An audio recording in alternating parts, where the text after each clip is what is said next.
Jadi tak besar. Hari ni kita tengok orang buat batu lado. Tengok tu dia curah.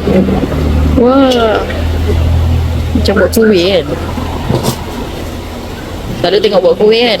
Kali ni buat batu lado. Tengok. Panas kan.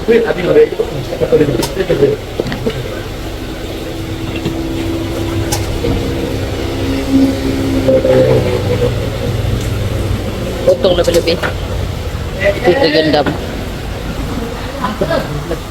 Ada lagi besar. 12 lagi besar. Dia guna ni.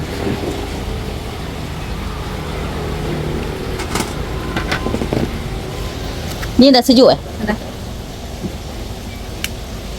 Wah. Ada nombor situ.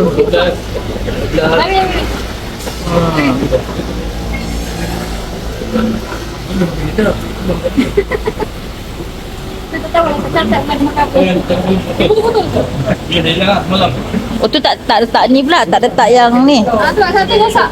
Oh. Kena kita. Oh faham. Pasal itu ni.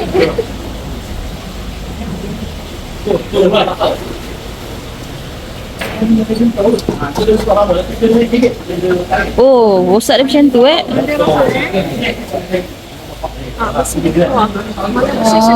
Saya tak suka pakai. Oh, tapi boleh lebur balik kan? Oh. Tak ada usi buah. Oh, tak cantik lah. Tu kira reject ke tu?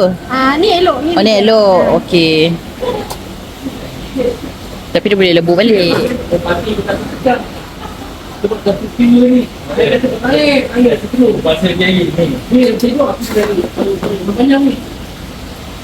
ni dah cerita. Nak buat gelang emas boleh juga ada gelang-gelang ni tak?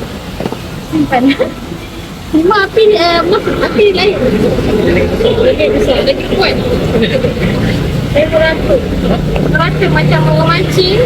Kena kita dapat batu laba, air, ada orang. Ya, kita boleh lah. Boleh.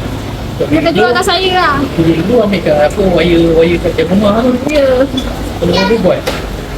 Saya Ada tukar tak tahu.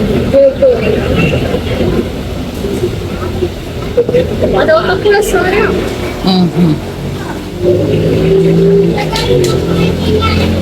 Yang usik mana ni? Betul lah. Dia dah lari. Dah kebal lagi. Maknanya ni nanti kena tarik lah kan? Ha? Ni tu. Ada. Oh. Okay, kat sini ada. Kita tengok orang. Kita ni saya dah 3 tahun lah.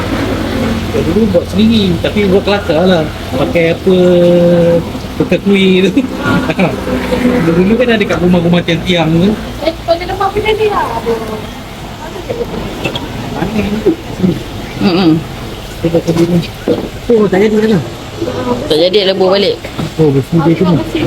Oh, tepi tu dia terkeluar. Mana tak boleh pakai. Dia nakkan kekemasan. Bolehnya Saya kena. tak suka warna sikit lah. Yelah. Mesti tak cantik lah orang nak pakai kan. Kedai dia kat sini. Okay, Melaka. Melaka ya. Nanti kita sambung kat vlog yang lain. Bye.